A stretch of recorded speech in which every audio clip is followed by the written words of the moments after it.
Hey guys, tonight we drift back into a world where grief itself was dressed in lace, and sorrow came scented with lavender water and candle wax. You push open a parlor door in the late Victorian age, and the air is thick with the perfume of lily left too long in their vases. The curtains are drawn, heavy with dust, the furniture draped in black crepe, and you're standing among men in stiff collars and women veiled in gauze so fine it looks spun from spider webs. At first it feels like a funeral, and maybe it is, but if you linger, you start to notice something else. A smile hidden beneath a veil. A gloved hand resting a little too long on an arm. A flicker in the eyes that has nothing to do with loss. You realize you're not just at a wake, you're in the opening scene of one of history's strangest romances. And you probably won't survive this kind of game, because the rules aren't written down anywhere. So before you get comfortable, take a moment to like the video and subscribe, but only if you genuinely enjoy what I do here. And let me know in the comments where you're watching from and what time it is. I love knowing who else is wide. Awake when history is at its strangest. Now dim the lights, maybe turn on a fan for that soft background hum, and let's ease into tonight's journey together. The truth is, Victorian widows had power precisely because no one expected them. Toe. A young woman in bombazine black, hair parted neatly, face half hidden behind a veil, could move through society almost invisibly. She was shielded by the sanctity of mourning, untouchable in theory, yet secretly freer than many unmarried girls. Her age. Imagine the irony. While respectable wives lived under the constant scrutiny of husbands and family, the widow, supposedly broken by grief, could slip into ballrooms and salons with a kind of immunity. Historians still argue whether this was accidental or deliberate, whether society simply underestimated widows, or whether widows consciously weaponized their position. What's certain is that their attire spoke volumes. Jet beads, black silk, a dull sheen that caught candlelight without gleaming too brightly. These were signals.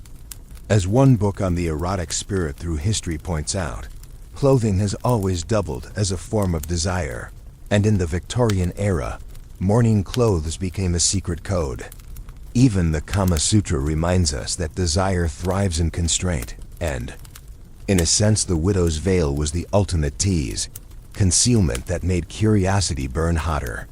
And while husbands might have feared adultery during their lives, death offered no such protections. Widows controlled their property, their dowries, sometimes even entire estates. Financial freedom meant the freedom to choose, and often, to choose boldly. One French court widow is recorded in Eleanor Herman's Tales of Royal Intrigue as slipping seamlessly from mourning black into the bed of a king, turning her late husband's absence into a ladder of opportunity. These aren't isolated tales. Sex with Kings offers dozens of examples where widows became royal mistresses, using the guise of sorrow as a cloak for ambition. But even beyond royalty, the game played out in drawing rooms across London, Edinburgh, and Paris. Here's a quirky detail. In Victorian England, widows were technically supposed to mourn for 2 years, the first year in deep mourning, with only black, the second in half mourning, where lavender, gray, or lilac could be introduced. That shift in fabric color was more than fashion, it was a signal. A widow could re-emerge into society under the soft gray of half mourning, and everyone knew what it meant. She was becoming available. It's like the slow fade of a theater spotlight, a cue that the performance was moving into its next act. Imagine the tension. You're at a funeral, but the man beside you can't stop sneaking glances. You offer a handkerchief, and maybe the brush of fingers lingers. The moment is cloaked in respectability, tears, sighs, whispered condolences, but beneath the surface, an entire secondary language of longing hums along. Victorian etiquette books tried to stamp this out, warning that widows must preserve dignity above all else. Yet private letters tell another story. Widows who giggled at funerals, widows who arranged clandestine meetings in cemeteries, widows who admitted they found new lovers while still in bombazine. And here's where the scholars bicker. Were these stories exaggerated by moralists, or was this truly a widespread phenomenon? Historians still argue whether the archetype of the flirtatious widow was a cultural invention to police women's behavior, or a real lived dynamic shaped by the peculiar freedoms death allowed. Either way, the myth stuck. Even medical pamphlets of the time warned that widows were uniquely vulnerable to nervous hysteria brought on by unchecked passions. One bizarre fringe tidbit: some doctors recommended cold baths and bland diets to cool their supposed appetites, as though boiled potatoes and tepid water could extinguish desire. You can almost laugh modern asides being what they are, but remember, these were serious prescriptions at the time. And it's precisely this mix of repression and obsession that made widows the unofficial queens of flirting. Because when a society is busy locking every door, sometimes the only people who slip through are the ones everyone assumes are harmless. You glance again at that parlor with the heavy curtains and the veiled women, and you realize it isn't just grief-keeping them there. It's power. And tonight, you're about to walk straight into it. You find yourself still in that heavy parlor, the air thick with candle smoke and perfume, but now the mourners are dispersing, their footsteps creaking across wooden floors as the last notes of the organ drift away. Yet for some, the night has only begun. Funerals in the Victorian world weren't just rituals of sorrow. They were unexpected arenas of connection, subtle stages for the most delicate kind of play. Imagine yourself watching closely. A widow dabs her eyes with a handkerchief, but her gaze strays across the room, meeting the eyes of a gentleman who has come to pay respects. The handkerchief is white, embroidered with black edging, a traditional sign of grief, but also a perfect prop for a little drama. When she presses it to her lips, lingering just long enough, you can't help but wonder if those lips are already whispering an invitation beneath the veil. Historians still argue whether Victorians exaggerated these moments, painting widows as femme fatales out of nervousness, or whether these glances really were as charged as letters and diaries suggest. Either way, the funeral became a theater. Think about it. Respectable wives were bound by propriety, chaperoned at balls, scolded for being too forward. But a widow at a funeral? She was already assumed to be fragile, vulnerable, in need of comfort. What safer opportunity for a man to step closer, to offer support, to hold her hand just a second too long? Grief blurred the boundaries that polite society usually drew so sharply. And the widow knew it. There are stories tucked away in Eleanor Herman's Sex with Kings of noble widows, who used their status as mourners to engineer encounters, placing themselves near powerful men at memorials, lingering afterward at wakes where the wine flowed more freely than expected. One French widow was noted for attending funeral masses not only for her relatives, but for distant acquaintances, dressed impeccably in jet beads, always leaving with a new admirer offering condolences. It sounds almost scandalous now, but to her it was strategy cloaked in piety. You can almost imagine her smirking behind the veil, knowing every eye was on her, every whispered condolence a potential spark. And then there's the quirky detail that Victorian funerals often doubled as social events, lavish spreads of food. Entire neighborhoods invited, children running about while adults exchanged news. Against such a backdrop, it wasn't impossible for flirtation to bloom. Some households even hired photographers to take mourning portraits, which meant long stretches of waiting in stiff poses.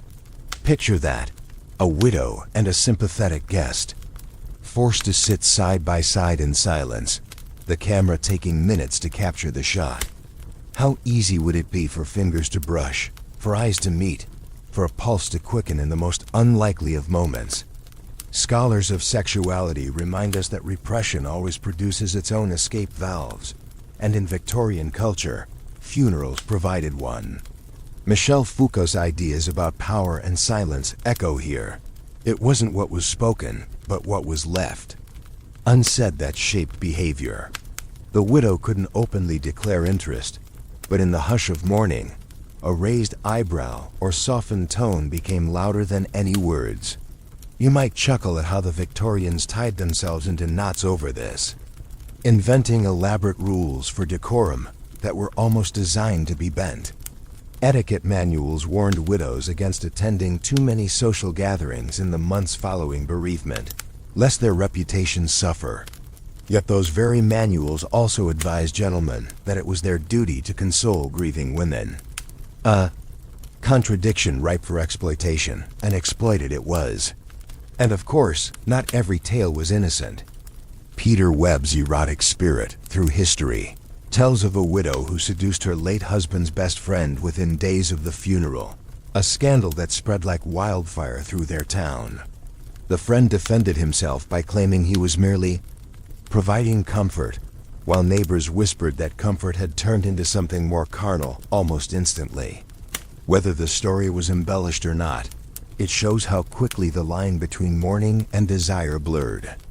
Even the Kama Sutra, centuries older, notes that sorrow can heighten longing, that in the void of loss people crave touch more intensely. Imagine being that widow, surrounded by whispers, yet emboldened by the very veil that was supposed to keep her apart from the world. Some modern historians dismiss these anecdotes as moral panic, cautionary tales invented to shame widows who remarried quickly. Others insist the evidence is too consistent to ignore, that widows truly did wield funerals as subtle arenas of flirtation. Either way, the image has survived. The black-draped figure who smiles faintly at the man across the pews, who lingers at the doorway just long enough for him to catch up. And if you picture yourself there, standing at the edge of that dimly lit wake, you can almost feel it too. The tug of attraction wrapped in the language of condolences. The way sorrow and desire coil around each other like ivy and stone.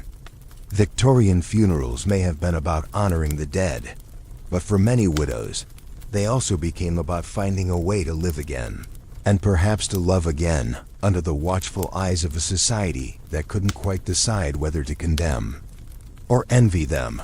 You're still in that parlor, though now the funeral has faded into memory, and what lingers in the air is not incense or lily, but the rustle of fabric, the whisper of silk, the faint shimmer of jet beads catching light. The widow, stepping into her second year of mourning, is no longer wrapped in heavy bombazine that swallowed her figure whole. Instead, she moves in half mourning, her gown softened by lilac ribbons or lavender trims that flicker like signals to anyone paying attention. This is the coded language of mourning clothes, a system so intricate it could almost be mistaken for military insignia, except instead of declaring rank, it announced availability.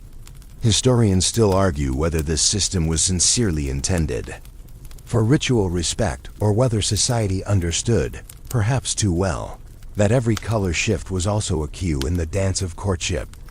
Imagine standing at a soiree in London, the lamps glowing low, and across the room a widow enters, her veil shorter, her sleeves lighter, her jet jewelry exchanged for pearls.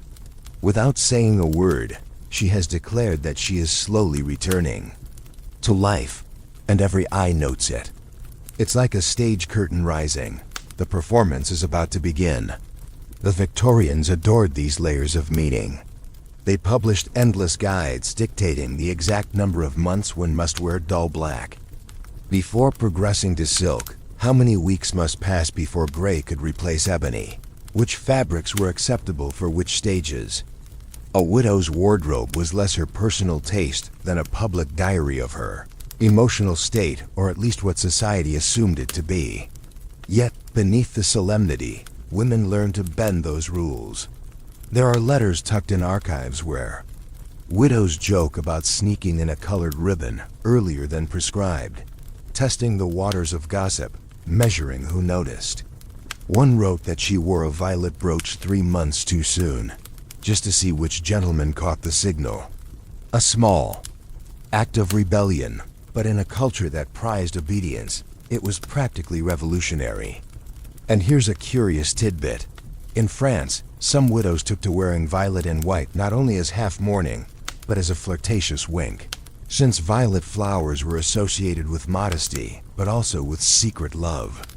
You can almost picture a Parisian widow gliding into a salon, her veil sheer enough to reveal flushed cheeks, her gown trimmed with violet satin, and the men in the room instantly aware of her message. Clothing scholars point out that fabric became text, and reading it was a skill everyone in polite society developed. The Kama Sutra, though centuries older and half a world away, emphasizes that seduction often depends less on words than on gestures, glances, or even choice of garments. In Victorian England, the widow embodied this lesson. Her every stitch of clothing was a sentence, her color palette a paragraph, her entire wardrobe a story of desire written in silk and jet. You might chuckle, but even Michel Foucault would have appreciated how power hid itself in these silences. Society thought it was controlling women by dictating mourning fashion, but in practice it gave them a secret lexicon to signal freedom. The debate remains, were widows merely trapped in an oppressive ritual, or did they cleverly wield it as camouflage to orchestrate their next steps? Evidence leans both ways, but one truth emerges. Everyone watched. Even the smallest change. Lighter hem, a brighter ribbon was fodder for whispers, and those whispers could ignite. Eleanor Herman's stories remind us that widows at court sometimes timed their transitions carefully to coincide with political opportunities. One royal widow wore a half-mourning gown the night she was introduced to a visiting prince, and the chronicles make no effort to hide the fact that the gown spoke louder than her words. Within weeks, she had secured his attentions. It was strategy stitched in silk. Now imagine being that widow yourself. You fold away the black crepe that has clung to you for months. You open the drawer with its hidden swatch of lilac, and your hands tremble not from grief, but from anticipation. You know full well that when you step into the drawing room tomorrow, the shift will not go unnoticed. You are signaling not just that you survive, but that you intend to live, perhaps to love again, and the thrill of that knowledge hums through every seam. Quirky as it may sound, even the accessories carried messages. Jet jewelry, carved from fossilized wood, signified solemnity, but when replaced with pearls or amethysts, it whispered of softer feelings. Gloves mattered too. Black kid gloves suggested distance, while white gloves hinted at readiness for touch. These were codes written in fashion, and the men who prided themselves on gallantry read them as fluently as any text. You might laugh at the idea of accessories functioning as Tinder swipes, but that's essentially what they were: public signals of private intent. Scholars still debate whether widows truly enjoyed more liberty or simply carried a different burden, but the anecdotes accumulate. Widows who remarried quickly, widows who delayed deliberately, widows who reveled in the attention that came with each shift of silk. And through it all, their clothing was the script. You walk beside them in your mind, through gaslit streets and into crowded parlors, noting how every hemline, every ribbon, every shade of fabric becomes a line in a silent conversation. In that silence lies power, and in that power lies the reason Victorian widows became not just mourners, but masters of the art of flirtation. Picture this. The parlor doors creak open, and for the first time the widow walks not into shadows, but into the blinding brightness of a banker's office, her veil still trailing behind her like a black comet. The air smells of ink, candle wax, and new money, and the men inside, clerks hunched over ledgers, brokers clattering abacuses, look up as if they've seen a ghost. Except this ghost isn't begging for pity. She's carrying a purse heavier than any of theirs. Victorian widows weren't simply grieving figures wrapped in crepe. Many of them became suddenly wealthy, inheriting pensions, estates, or life. Insurance settlements that placed them beyond the control of fathers or in-laws. And as you lean closer, you realize what this meant. A woman with cash in her own hands was more dangerous, more tempting, and far freer than a debutante guarded by her family's reputation. Historians still argue whether the financial autonomy widows enjoyed was exaggerated in hindsight, but there's no denying that many seized it to carve out lives unthinkable for married women. Imagine the scene in a modest London home where a widow, now holding her late husband's pension, decides not to remarry quickly, but to host soirees of her own, gathering artists, thinkers, and admirers around her table. The lace on the curtains glows golden in lamplight. The air swirls with the smell of roasted chestnuts and sherry, and she sits at the head not as a silent hostess, but as queen of her own domain. Eleanor Herman's tales are filled with widows who step from mourning into power, some choosing lovers openly, others financing political intrigue. One French widow famously purchased an estate and began inviting nobles to weekend gatherings, where her sharp wit became as celebrated as her new fortune. You can almost see her laughing, her veil tossed aside, while men who once ignored her now scramble to secure a seat at her table. Here's a quirky fact that makes you smile. Victorian newspapers sometimes ran gossip columns, tracking the inheritances of wealthy widows, as though they were stocks to be speculated on. Mrs. X, lately bereaved, has inherited £20,000 per annum, one might read, and suddenly she became the most eligible woman in town. Her black gown as magnetic as any ball gown. But money didn't just attract suitors, it gave widows choices. Some traveled, yes, in the thick of mourning.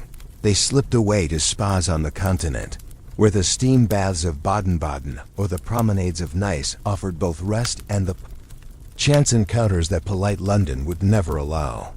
And in those spas, rumor has it, handshakes turned into moonlit walks, and condolences turned into proposals. Foucault would have smirked at how power disguised itself. Society tried to confine women with rituals of mourning, yet by granting them property, it handed them the very keys to rebellion.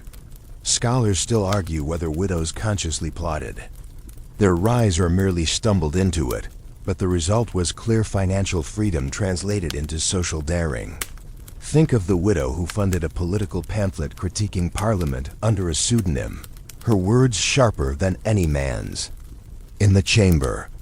Or the one who, as Peter Webb recounts, openly took a younger lover, her household supported by the wealth her late husband left. The scandal was not just the affair, but the fact that she could afford it without needing anyone's approval. And because this is a story about flirting as much as freedom, picture her stepping into a theater box, the chandeliers glittering, the eyes of half the audience turning toward her. She doesn't need to bat her lashes. The cut of her gown, the sparkle of her jewels, the very fact that she paid for the box herself, speaks louder than words. It's a hook that reels men in before she even smiles. Some medical tracts, in their odd Victorian way, even warned against giving widows too much freedom, claiming sudden wealth would inflame their nervous desires. To modern ears, it's laughable. Imagine a doctor prescribing less money as a cure for passion. But it reveals the fear beneath society's surface. A woman unchained by finances could no longer be controlled by convention. And here's where the hook sharpens. You lean in because the widow sitting across the table is not the silent shadow you expected. She's the one raising a glass, making a joke, daring the room to follow her lead. Her mourning clothes are still black, but her eyes sparkle with a defiance that is intoxicating. You feel the pull, the paradox of a woman both cloaked in sorrow and lit with independence. And you know the men around her feel it too. What began as tragedy has become theater, and in that theater she is both actress and playwright, scripting her own future with every glance. You probably won't survive this sort of encounter, because once you step into her orbit, you're not dealing with grief anymore. You're dealing with a woman who knows exactly what she wants, and for the first time in her life has the means to take it. The laughter from those financially free soirees carries you forward into another kind of stage. Not the solemn hush of morning parlors, but the warm glitter of salons and soirees, where widows became not only participants, but orchestrators of intrigue. You step into a London drawing room, its walls lined with gilt-framed mirrors and velvet curtains, the scent of Madeira and pipe smoke mingling with orange blossom perfume. The lamps burn low, the piano strikes a gentle chord, and at the center of it all sits a widow, dressed in half-mourning lavender trimmed with jet beads, her veil tucked back just enough to reveal the glint of a smile. She isn't here to mourn anymore. She's here to rule. The strange irony of the Victorian age is that the very moment a widow shed the restrictions of her husband, society often found her more fascinating than ever. Married women were tethered.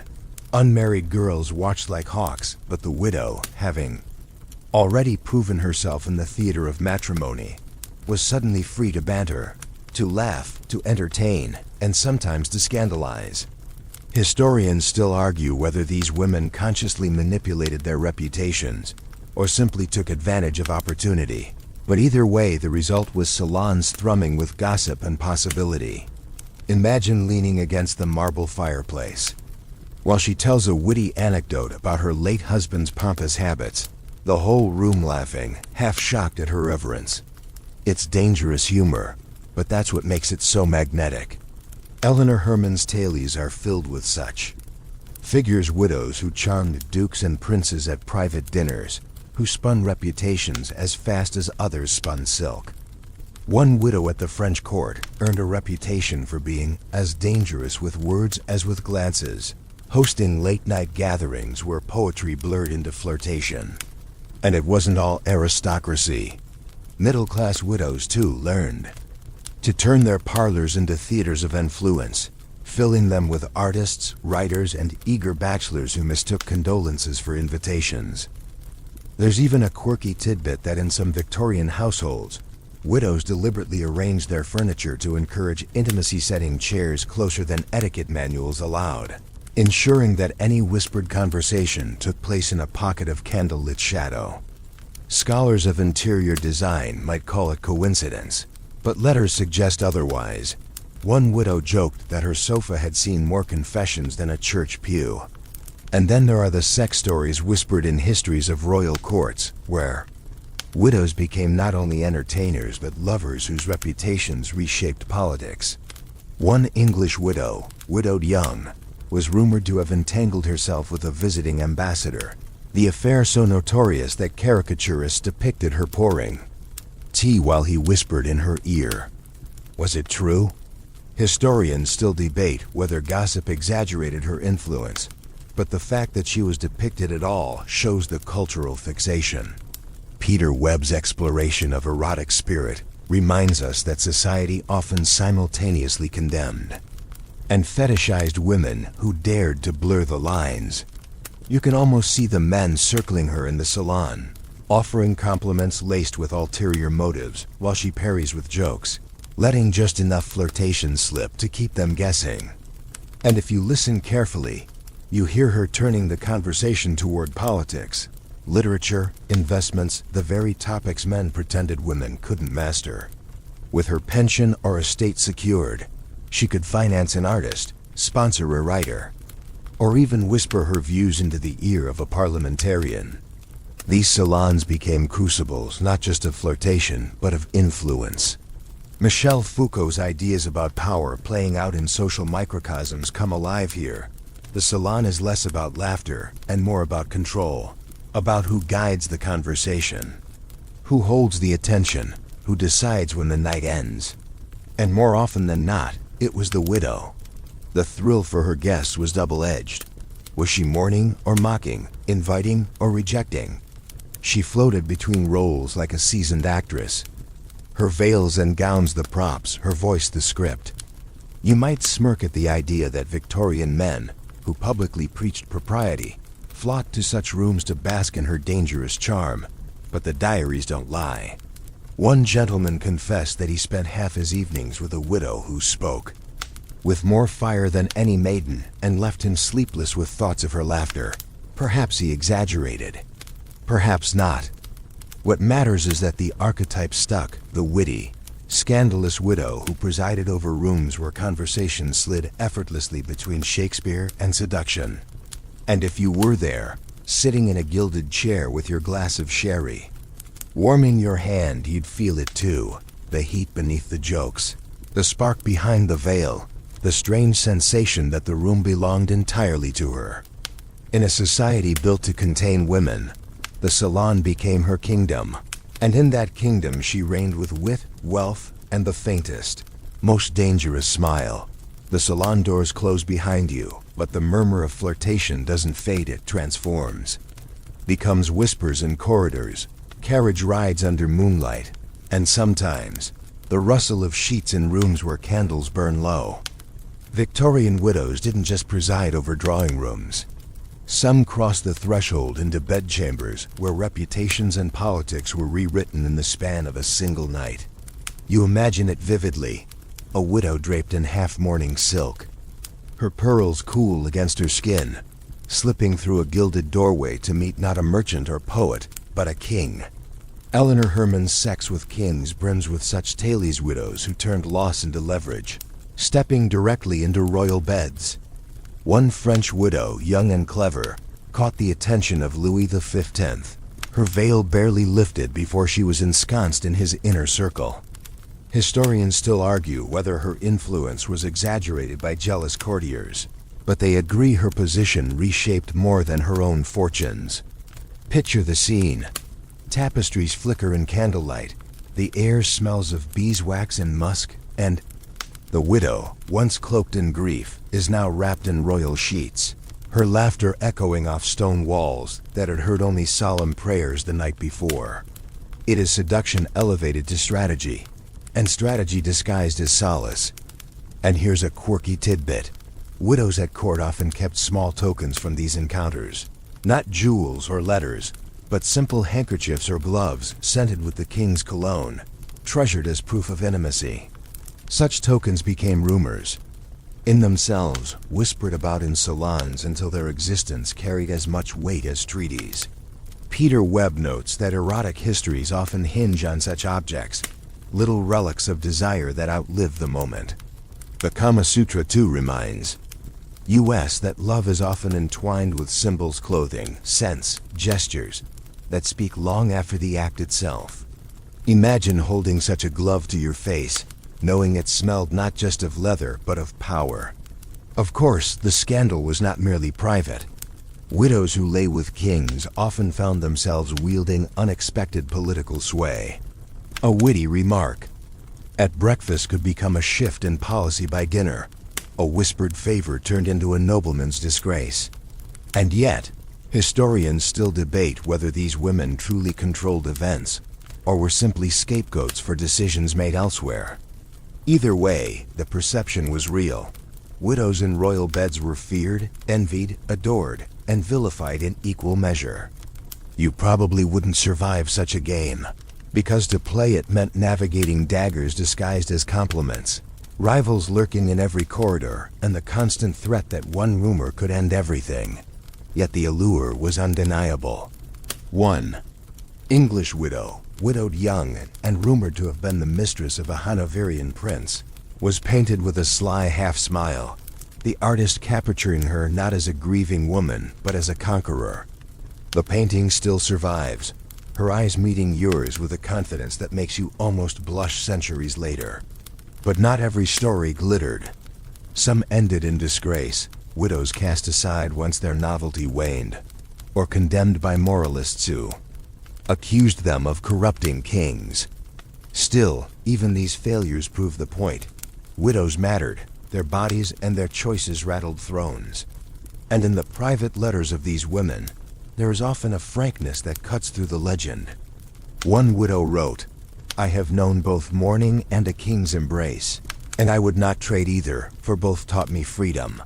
Freedom, that word keeps surfacing, even in stories wrapped in sheets. Perhaps that is the true theme, the current beneath every flirtation and affair. Michel Foucault would argue that power reveals itself most clearly in the intimate spaces, and here it is. The widow, once bound by grief, now dictating who enters her chamber, who lingers at her side, who listens when she laughs. Picture yourself again in that palace corridor, the hush of midnight pressing around you. Behind one door, a king lies waiting. Behind another, Courtiers sharpen their envy. And walking toward them, her veil lifted at last, is a widow whose footsteps are as steady as any general's march. She isn't just surviving, she is commanding. And in that moment, you realize that the line between love, lust, and power was never a line at all. It was always a veil, and she knew better than anyone how to lift it. Imagine sitting in a Victorian physician's office, the curtains drawn tight against the smoggy London streets, the air pungent with carbolic acid and damp wool, while a doctor with whiskers like stiff paintbrushes peers over his spectacles. At a widow in her 30s. She has come not for grief, but for advice on her nerves, and what tumbles from his mouth is a lecture less medical than moral. This is where the hook sharpens, because what you're hearing is not science but fear. Dressed up in Latin, doctors claiming that widows, unmoored from husbands, were prone to dangerous appetites that could unravel society. You could almost laugh at the absurdity, but the imagery stays with you. Pamphlets warning that too much passion in widows could dry the blood, shrivel the womb, even cause madness. Historians still argue whether such pronouncements reflected genuine belief or were tools to reassert control, but either way, they reveal how deeply unsettling the idea of a sexually independent widow was. One pamphlet advised widows to sleep on hard mattresses and avoid novels, as if goose down and poetry were accelerants to sin. Another recommended ice baths and boiled potatoes, a diet so bleak it could have starved desire itself. Quirky as it sounds, some women followed these prescriptions, while others mocked them openly in letters to friends. You picture a widow laughing as she dunks her toes in lukewarm water, rolling her eyes at the doctor's advice, before slipping into a silk chemise to meet her lover. And here's where the stories from Eleanor Herman's Sex with Kings burn hotter. Widows accused of not merely ignoring medical warnings, but flaunting them. One royal widow, already infamous for her affair with a courtier, was said to have kept him as a companion in open defiance of gossip, her health apparently improving rather than collapsing. Did society really believe her passion would kill her? Or was it more scandalous to admit that it made her thrive? Scholars still debate, but the contrast between prescription and reality is too striking to ignore. Michel Foucault would note that the very act of cataloging widows' dangers only multiplied the fascination. By publishing endless tracts about their supposed hysteria, Victorian culture made them central figures in the drama of sexuality, both feared and desired. Imagine the whispers at a dinner table when a widow excused herself early. Was she faint from grief or from secret indulgence? And imagine being her, savoring the knowledge that even your absence set tongues wagging. One particularly bizarre fringe theory suggested that widows exuded a kind of magnetic energy, dangerous to men, which could sap their vitality. It sounds like a Gothic novel plot, but newspapers printed such claims with a straight face. You can almost see a widow leaning close to a suitor, her smile sly, as if daring him to risk his very life for her company. And risk it they did. Peter Webb notes that erotic histories are filled with men who pursued widows precisely because of their reputation for danger, as though the threat of madness or ruin only heightened the allure. In this way, the warnings backfired. Every icy prescription, every pamphlet, every stern lecture from a doctor only painted widows as hotter flames to dance around. The Kama Sutra reminds us that desire often thrives on the forbidden and Victorian. Widows embodied that paradox policed at every turn, yet magnetized by the very prohibitions meant to restrain them. Imagine yourself in that doctor's office again, the widow rising from her chair, the black of her gown catching the dim lamplight. The doctor clears his throat, mutters something about nervous restraint, but she's already out the door, her boots clicking on cobblestones as she heads not for solitude, but for company waiting in a carriage down the street. The reality is that she has no intention of freezing her desires into silence. She is the living proof that what the manuals feared was true. Widows could, and did, write their own rules. And as you trail her into the misty night, the question, lingers. Were these fears exaggerated moral panics, or veiled admissions that society knew women had more fire than it could bear? Either way, you realize you probably wouldn't survive being her suitor, because to love a widow in this world was to challenge not just propriety, but medicine, morality, and the very fabric of Victorian order itself. You step out of that doctor's suffocating office into the wider theater of Victorian culture, where widows no longer belong only to salons or funerals, but to plays, novels, and caricatures plastered in shop windows. The air smells of damp newsprint and coal smoke, the streets alive with shouting boys hawking illustrated papers, their woodcuts flashing the sly smile of a widow in half-mourning with her veil tossed back, the caption beneath calling her a queen of hearts in jet. This is your hook, because you suddenly realize the flirtatious widow was not just a person, but a symbol, a figure whose very image could send ripples through society. Historians still argue whether this icon reflected reality or was inflated by art, but one fact is clear: by the late 1800s, widows had become cultural shorthand for dangerous charm. Imagine yourself in a crowded theater, gaslights flaring against painted scenery, when a widow character sweeps onto the stage. She's dressed in black satin, her fan snapping open like a weapon, her voice tinged with both sorrow and laughter. The audience leans forward, thrilled by her wit and scandalized by her brazenness. Playwrights discovered what gossip had already proven: audiences couldn't get enough of widows who mocked decorum while still cloaked in its trappings. In penny novels, they were heroines of intrigue, solving crimes or seducing villains. In satire, they were lampooned as schemers clutching their purses of inheritance. Peter Webb notes that such portrayals were less about truth than about society's uneasy obsession with women who stepped outside control. And yet, for every caricature there was a portrait painted, photographed, engraved, that softened the widow into muse. Artists adored them, claiming the half-veil and downcast eyes offered the perfect balance of mystery and beauty. One painter wrote that no face was more captivating than that of a woman, lit from behind by sorrow yet leaning forward into life. You can almost see the gallery now, canvas after canvas of widows immortalized, their expressions unreadable, daring the viewer to guess whether the tears were genuine or rehearsed. And here's a quirky tidbit. Satirical magazines sold mourning valentines, parody cards featuring widows winking at suitors while clutching urns of ashes. They were meant as jokes, but they also admitted what no etiquette manual could: widows were the secret engines of desire in a culture that prided itself on restraint. Eleanor Herman's tales remind us that real widows often laughed at these depictions, embracing the notoriety as both insult and advertisement. One royal widow was said to have hung a caricature of herself above her writing desk, using it as a calling card to remind visitors that she was a force to be reckoned with. Scholars still debate whether this cultural fascination was liberating or constraining, but it undeniably made widows unforgettable.